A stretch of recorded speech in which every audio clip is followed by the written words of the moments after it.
నమస్తే friends, welcome back to స్ఫూర్తి Reddy creations. ఈ రోజైతే నేను బిర్యానీ ఎగ్ మసాలా కర్రీ అయితే చేస్తున్నాను.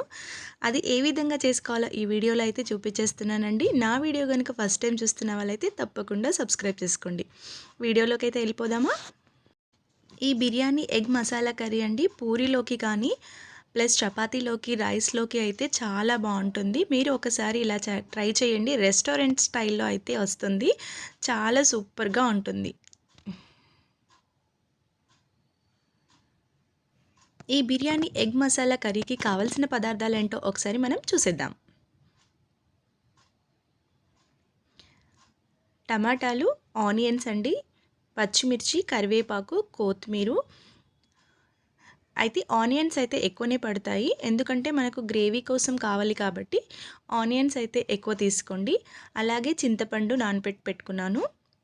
టమాటాలు వేసుకుంటాం కాబట్టి చింతపండు కర్రీకి సరిపడా తీసుకోండి. అలాగే బాయిల్డ్ ఎగ్స్ ఉడకబెట్టుకోవాలి. ఇప్పుడు మనం మసాలాలు తీసుకుందామండి. కొంచెం జీలకర్ర, సాజీరా, దాల్చిన చెక్క, లవంగాలు అయితే తీసుకోలేదండి, ఘాటు ఎక్కువైపోతుంది అనేసి. కొన్ని మెంతులండి, చూడండి చాలా తక్కువ మెంతుల క్వాంటిటీ తీసుకున్నాను. అలాగే దాల్చిన చెక్క తీసుకున్నాను. బగారాకైతే చిన్న పీసెస్ చేసుకొని 2-3 వేసుకున్నాను. ఇలాచీలు కూడా తీసేసుకున్నాను. మళ్ళీ ఒకసారి చెప్తున్నానండి, జీలకర్ర, సాజీరా, ఇలాచీలు, దాల్చిన చెక్క, బగారాకు, కొన్ని మెంతులు తీసుకున్నాను. ఈ మసాలాలన్నీ సరిపోతాయి. ఇప్పుడు మనం ఆయిల్ పోసేసుకుందాము కడాయిలోకి. కూరకు సరిపడా ఆయిల్ అయితే మనం తీసేసుకుందాము. నేనైతే 3 స్పూన్స్ ఆయిల్ అయితే వేస్తున్నాను, చూపించే దాన్ని బట్టి.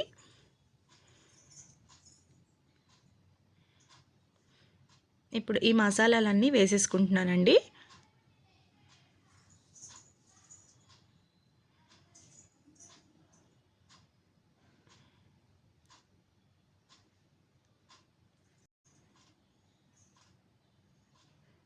తర్వాత కొంచెం కరివేపాకు వేసుకున్నాను. చూడండి ఆనియన్స్ అయితే వేసేసుకుంటున్నాను. ఈ కర్రీలోకి అయితే ఆనియన్స్ అయితే ఎక్కువనే పడతాయి, ఎందుకంటే గ్రేవీ ఫామ్ అవ్వాలి కాబట్టి ఆనియన్స్ అయితే ఎక్కువనే తీసుకోండి. నేనున్నాను అని మా కుక్కర్ విజిల్ అయితే ఇస్తుంది. ఇంకా బాయిల్డ్ ఎగ్స్ అయితే ఉడకబెట్టుకున్నాను. చింతపండు కూడా నానబెట్టి పెట్టుకున్నానండి. ఇంకా ఫిల్టర్ చేయాలి. ఆనియన్స్ చూడండి ఇట్లా లైట్ బ్రౌన్ కలర్లోకి రావాలి. చాలాసేపు అయితే నూనెలో వేయించుకుంటేనే ఈ కూర అయితే టేస్టీగా అవుతుంది.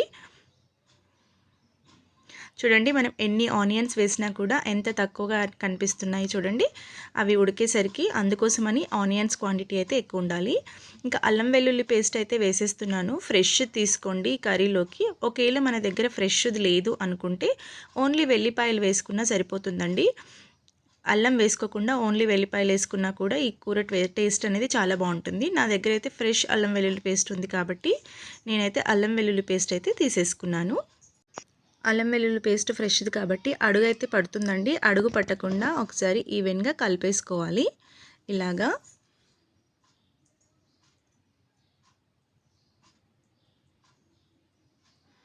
ఒక 2 మినిట్స్ మగ్గనిచ్చుకున్నాక మనం కొన్ని టమాటాలు అయితే వేసేసుకుందాము. చూడండి నేనైతే 2 టమాటాలు తీసుకుంటున్నాను, ఎందుకంటే చింతపండు కూడా తీసుకుంటున్నాను కాబట్టి 2 టమాటాలు అయితే తీసేసుకుంటున్నాను. పసుపు కూడా వేసేసుకుందాము. ఇలా అంతా ఒకసారి కలిపేసుకుందాం.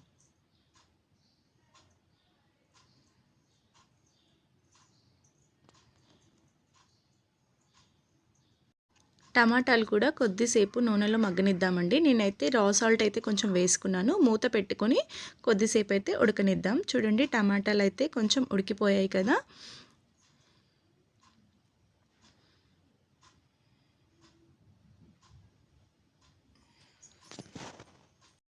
చూడండి ఈ విధంగా వచ్చినాక మనం కొంచెం కారం పొడి అయితే వేసేసుకుందాము. ఇంకా కారం పొడి విషయానికి వస్తే తగినంత అనే చెప్పాలి. ఎవరి కారం పొడి ఎంత ఘాటుగా ఉంటుందనేది తెలియదు. మనం రోజు వాడుతాం కాబట్టి మనం కారం ఎంత ఉంటుంది అనేది వాళ్ళు వండుకునే కూరల బట్టే చెప్పొచ్చు. కాబట్టి తగినంత కారం, తగినంత ఉప్పు వేసుకోండి. కొందరు కారం ఎక్కువ తినొచ్చు, కొందరు తక్కువ తింటారు కాబట్టి తగినంత అనే చెప్తాను నేనైతే. చూడండి నేనైతే కారం ఎక్కువనే వాడతాం మేము. అంతా ఒకసారి ఇలా కలిపేసుకుందాము, అంత పట్టేలాగా. నేనైతే 1 స్పూన్ ధనియాల పొడి అయితే వేస్తున్నాను. డైరెక్ట్ మీరు మసాలాలు వేసేటప్పుడు ధనియాలైనా తీసుకోవచ్చు. నేనైతే ధనియాల పొడి అయితే వేసేసుకున్నాను.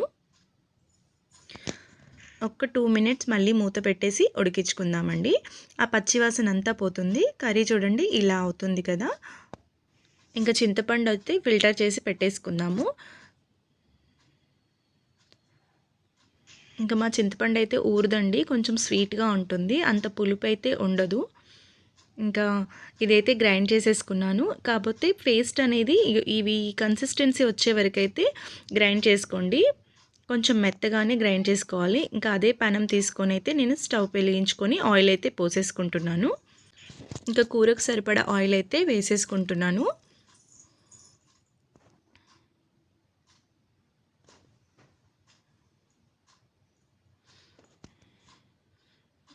తర్వాత జీలకర్ర వేసేసుకున్నానండి.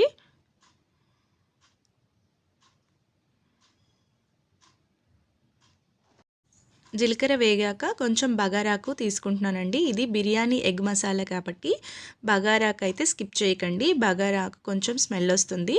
ప్లస్ కరివేపాకు, పచ్చిమిర్చి తీసుకుంటున్నాను. పచ్చిమిర్చి అయితే ఘాటు పెట్టుకున్నానండి, కట్ చేయకుండా మీరు కూడా ఘాటు పెట్టుకోండి. ఈ కర్రీలోకి అయితే ఘాటే పెట్టుకోవాలి, పచ్చిమిర్చి కట్ చేయొద్దండి, మొత్తం ఇట్లా పేస్ట్ లాగా అయిపోతుంది.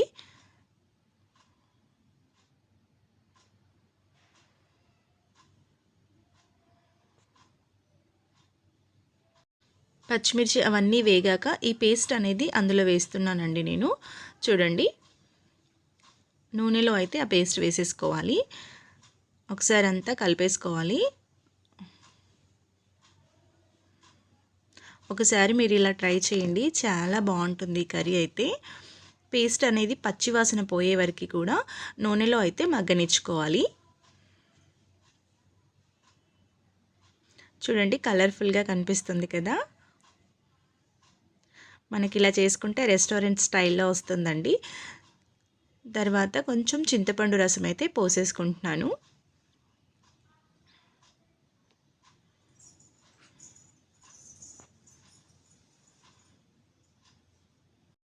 ఈ కర్రీ అయితే కొద్దిసేపు అయితే స్టవ్ పైన సిమ్లో పెట్టి ఉడికించుకోవాలి. తర్వాత వేరే పెనం తీసుకొని అందులోకి అయితే ఆయిల్ పోసేసుకుంటున్నాను.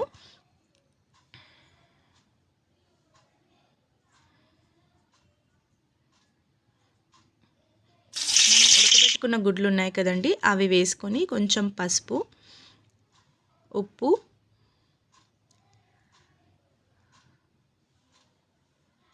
కొద్దిగా కారం పొడి వేసుకొని ఇవి వేయించుకోవాలండి. ఉడకబెట్టిన గుడ్లు ఒక లేయర్ అనేది ఫామ్, దానిపైన లేయర్ లాగా రావాలండి.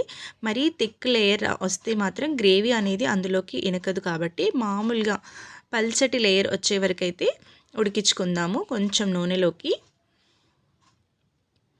చూడండి, థిక్ లేయర్ ఫామ్ అవ్వకుండా మామూలుగా వచ్చేలాగా ఒకసారి అయితే నూనెలో వేయించేసుకోవాలి.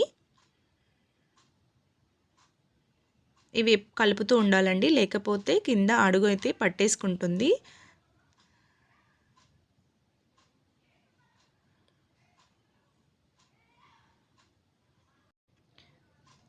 కర్రీ చూడండి దగ్గరికి అయింది, నూనె కూడా పైకి తేలింది కదా.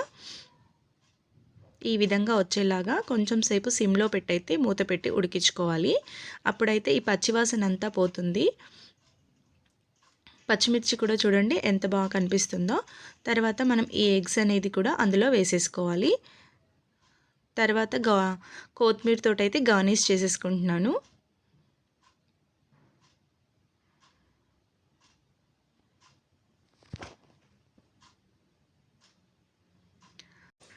ఈ ఎగ్ బిర్యానీ మసాలా కర్రీ మీకు నచ్చినట్లయితే తప్పకుండా లైక్ చేయండి, షేర్ చేయండి, సబ్స్క్రైబ్ చేసుకోవడం మాత్రం మర్చిపోకండి. మీరు ఈ విధంగానే ట్రై చేసి నాకు కామెంట్ చేస్తారని కోరుకుంటున్నాను. ఇలా చేసుకోండి, రెస్టారెంట్ స్టైల్లో చాలా బాగుంటుంది egg biryani masala curry. Thank you so much. ఈ గ్రేవీ అనేది పూరీలోకి కూడా సూపర్గా టేస్ట్ ఉంటుంది.